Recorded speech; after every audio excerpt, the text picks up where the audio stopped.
खुलुमबाय स्टुडियोआव दं आं रबिन बसुमतारी। रुंसारि रुपनाथ बसुमतारीनि फिउनेरेल सेरेमनि एबा बान्द्रा आसार हाबाफारिखौ दिनै खुंफुंबाय। दुलाराय बाथौ गौथुमनि गायसनगिरि आफादगिरि बेंटल गोजौ आरो गेजेरारि फरायसालिनि गायसनगिरि गोरायुं आरो थुनलाइगिरि रुंसारि रुपनाथ बसुमतारीनि बान्द्रा आसारखौ दिनै चिरां जिल्लानि बेंटल गोजौ आरो गेजेरारि फरायसालिनि गेलेग्रा फोथाराव रायजो राजाफोरखौ लानानै गाजा गोमजायै खुंफुङो। बे हाबाफारियाव दुलाराय बाथौ गौथुमनि बिबानगिरिफोरजों लोगोसे ओनसोलनि गुबुन गुबुन आफाद गौथुमनिफ्राय आरो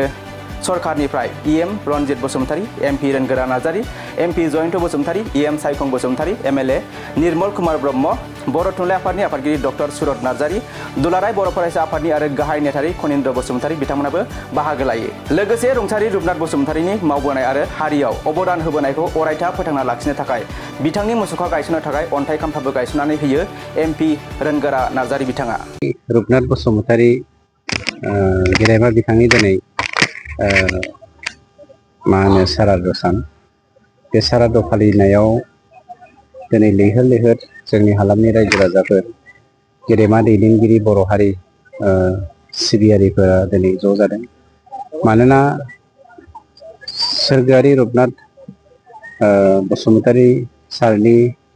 जा बिहोमा बर' हारिखौ दाफुंनायाव, बर'नि बाथौ धोरोमखौ फोसाबनायाव बियो जोंनि थाखाय जारिमिन जानानै थालांबाय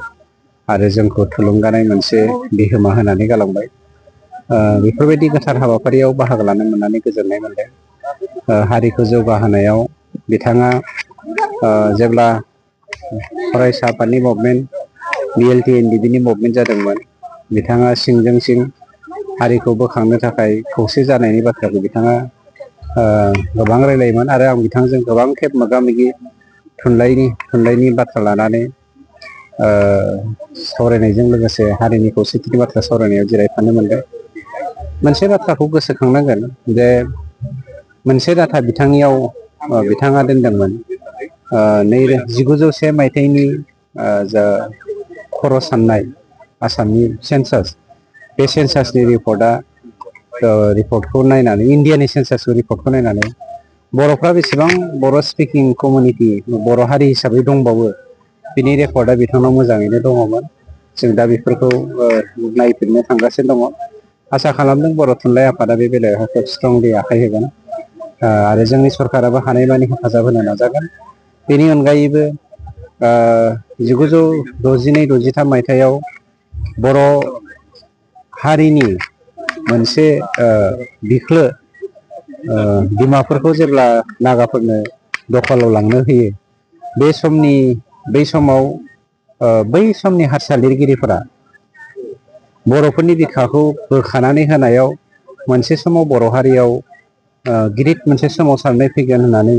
1962-63 मायथाइयावनो लिरगिरिफोरा बा गेदेमा दैदेनगिरिफ्रा बुंनाय रेकर्डफ्राबो बिथांनियाव दङमोन। बेखौ जों दा कालेक्ट खालामफिननानै मोजाङै मोनसे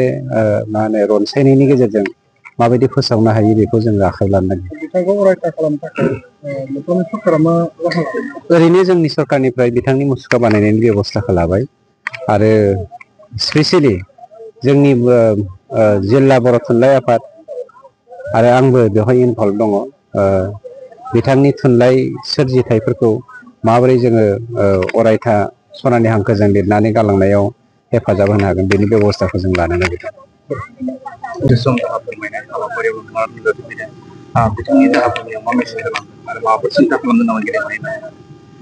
रुपनाथ बसुमतारीया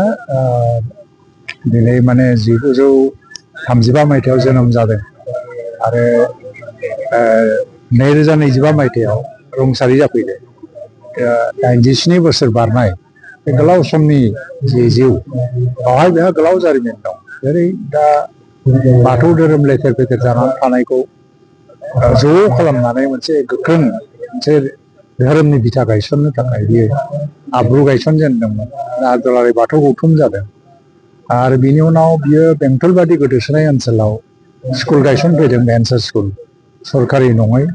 नाथाय लासै सरकारि जादों। गोबाव सम सेक्रिफाइस खालामदों। फार्स्टिं बर' थुनलाइयाव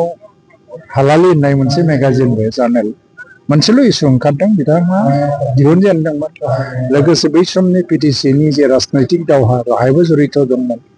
आरो समदिगे बे समाजनि सासे फोसाबगिरिमोनबो।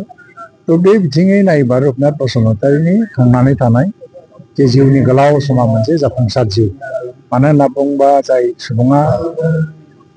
सासे सुबुङा गावनि थांनानै थानाय समसिमाव जेब्लानाखि एक्टिभ जानानै थायो एक्टिभलि थांनानै थायो बेनो देरहासार जाफुंसार जिउ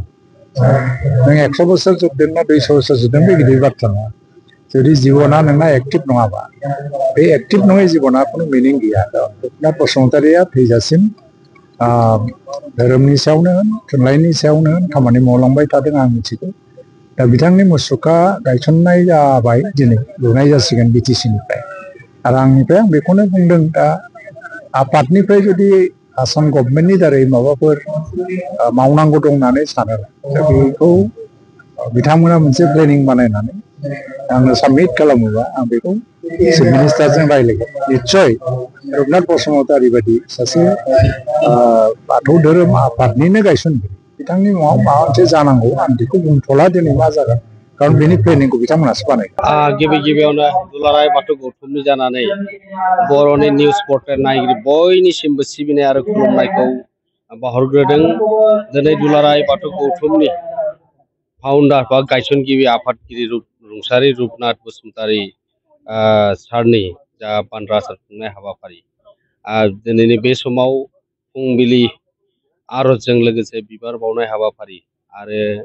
रुपनाथ बसुमतारी सारनि जा खाम्फा बेखेवनाय बिनि फाउन्डेसन बेखौ रायजो सभानि MP रोंगोरा नार्जारी बिथांनि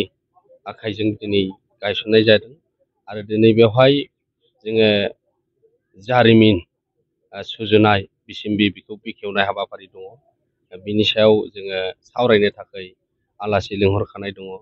बेबायदि दिनै सानसेनि हाबाफारिजों दिनै बान्द्रा आसारखौ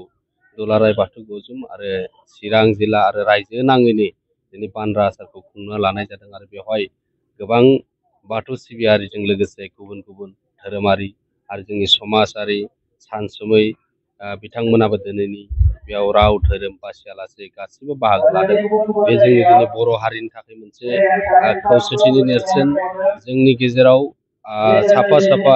मेंनो रोङै मावथिफोरा दिनै गोमालांदों आरो बेखौ फोथांनानै बिथांनि मावबोनाय जे जिउ जारिमिन बिथांखौ फोथांना लाखिनाया दिनै बयनिबो आरो बेनिखायनो दुलाराय बाथौ गौथुमा बिथांनि जि मावबोनाय दुलाराय बाथौ गौथुमजों धोरोमारि बिथिङावल' खामानि मावाखै बिथाङा राव थुनलाइ बर'नि बायदि बिथिङाव बिथाङा जौगानायनि खामानि मावबोदोंमोन आरो बिथांनि जिखिनि मावबोनाय मावफारिफोरखौ जों दिनै मोनफा मोनफा जों मावबोनांगोन दिनै धोरोमारि बिथिङाव सोलोंथाइ बिथिङाव समाज बिथिङाव गोबां बाथ्राफोरखौ बोसोन होलांदों आरो बिथांनि जाबायदियै दिनै लिरनाय महराव लिरनानै गालांदों गमामायैनो जों दिनै अरायसम जों बिथांनि मावबोनाय जिखिनि मावनानै फोजोबनो हाया आरो गमामायैनो जोंनि गेजेराव सासे राफोद जिखिनि धोरोमारि बिथिङाव खामानि मावबोनाय बियो जोंनि गेजेरनिफ्राय गैया जालांनायाव दिनै धोरोमारि बिथिं आरो समाज बिथिङावबो गोबां खहा जादों आरो खहा जादों बिथांनि जिखिनि मावबोनाय बेखौ जों दिनै सनानि हांखोजों लिरनानै दोननांगोन आरो जिबायदि बोसोन होलांनाय जिखिनि मावबोनाय बेखौ दुलाराय बाथौ गौथुमा अरायसम मावलांगोन आरो जोङो जोंनि जिखिनि धोरोमारि बिथिङाव जेरैबायदिहाय गाव हारसिंनो नारा नाथा बै समाव 1992 मेआव जेरैबायदि दुलाराय बाथौ गौथुमखौ दादोंमोन गासै बर' माहारिनि गेजेराव धोरोमारि बिथिङाव खौसेथिखौ लाबोनो थाखाय बै समनिफ्राय संग्राम खालामनानै दिनैनि समाव बाथौ धोरोमखौ नैबेसिम लाबोनो हानाया बिथांमोननि गोबां अबदान दङ आरो बर' समाजनि बर' हारिनि थाखाय दिनै बावगारनो हायै बिथांनि बोसोनफोरा दिनै जोंनि गेजेराव जोंखांबाय थागोन बेनिखायनो दुलाराय बाथौ गौथुमा बिथांनि जा खाम्फाखौबो दुलाराय बाथौ गौथुमनि गाहाय मावखुलियाव जों लाखिनो थाखाय जों सावरायबाय थादों जोङो उननि समफोराव दा दुलाराय बाथौ गौथुमनि गाहाय मावखुलियाव जा बाथौ थानसालि लुबाय थादों बेयो ओंखारब्लानो जों मुसुखाखौ बेखौ क्लियार खालामनानै होगोन